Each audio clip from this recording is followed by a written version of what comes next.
حضرت جبرائیل علیہ السلام کی انبیاء سے ملاقات۔ اسلامی روایات اور قرآن و حدیث کی روشنی میں تمام انبیاء کرام علیہ السلام کے پاس وحی لانے کی بنیادی اور اصل ذمہ داری حضرت جبرائیل علیہ السلام کی تھی۔ تاہم وحی کے عمل اور دیگر امور کے لیے اللہ تعالیٰ نے مختلف فرشتے اور طریقے مقرر فرمائے تھے۔ فرشتوں اور وحی کے عمل کی تفصیل یہ ہے۔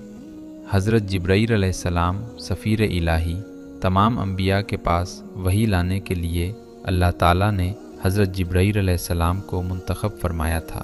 انہیں ناموس اکبر بڑا رازداں بھی کہا جاتا ہے۔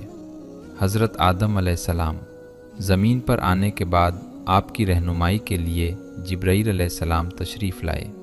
حضرت نوح علیہ السلام کشتی بنانے کی ہدایات اور طوفان کی خبر لائے۔ حضرت ابراہیم علیہ السلام آگ میں ڈالے جاتے وقت اور بیٹے کی قربانی کے وقت اللہ کا پیغام لائے۔ حضرت موسیٰ علیہ السلام کوہ طور پر اور فرعون کے خلاف جد و جہد میں وحی لائے۔ حضرت عیسیٰ علیہ السلام ان کی پیدائش کی خوشخبری اور انجیل کی وحی لائے۔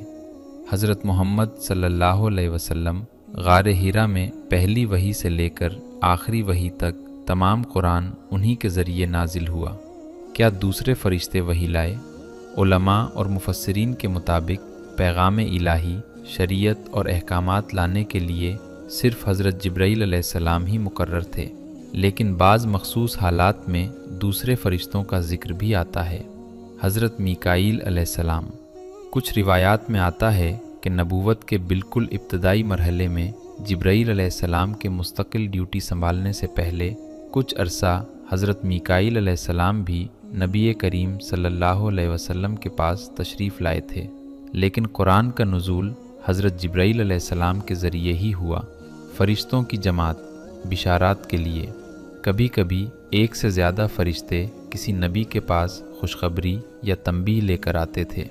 حضرت ابراہیم علیہ السلام اور حضرت لوط علیہ السلام ان کے پاس فرشتوں کی ایک جماعت انسانی شکل میں آئی تھی، جن میں جبرائیل علیہ السلام، میکائیل علیہ السلام اور اسرافیل علیہ السلام شامل تھے۔ یہ وحی شریعت نہیں بلکہ اللہ کا ایک خاص فیصلہ سنانے آئے تھے۔ ایک گمنام فرشتہ۔ حدیث میں آتا ہے کہ ایک بار ایک ایسا فرشتہ آسمان سے نازل ہوا جو اس سے پہلے کبھی زمین پر نہیں آیا تھا۔ اس نے آ کر نبی کریم صلی اللہ علیہ وسلم کو سلام کیا اور آپ کو دو نوروں، سورہ فاتحہ اور سورہ بقرہ کی آخری آیات کی خوشخبری دی۔ فرشتوں کے آنے کی صورتیں۔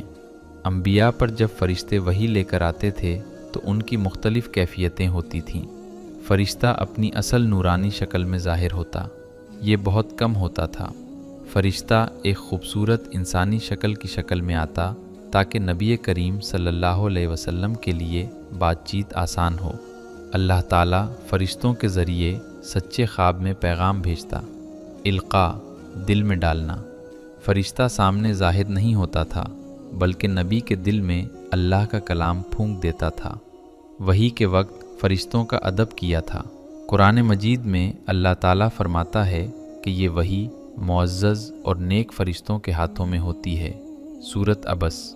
جب فرشتے وحی لے کر چلتے ہیں تو ان کے گرد فرشتوں کا پہرا ہوتا ہے تاکہ شیطان اس میں کوئی مداخلت نہ کر سکے۔ سبحان اللہ۔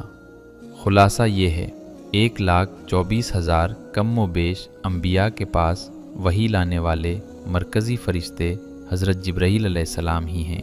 باقی فرشتے دیگر انتظامات یا خاص خوشخبریوں کے لیے تشریف لاتے تھے۔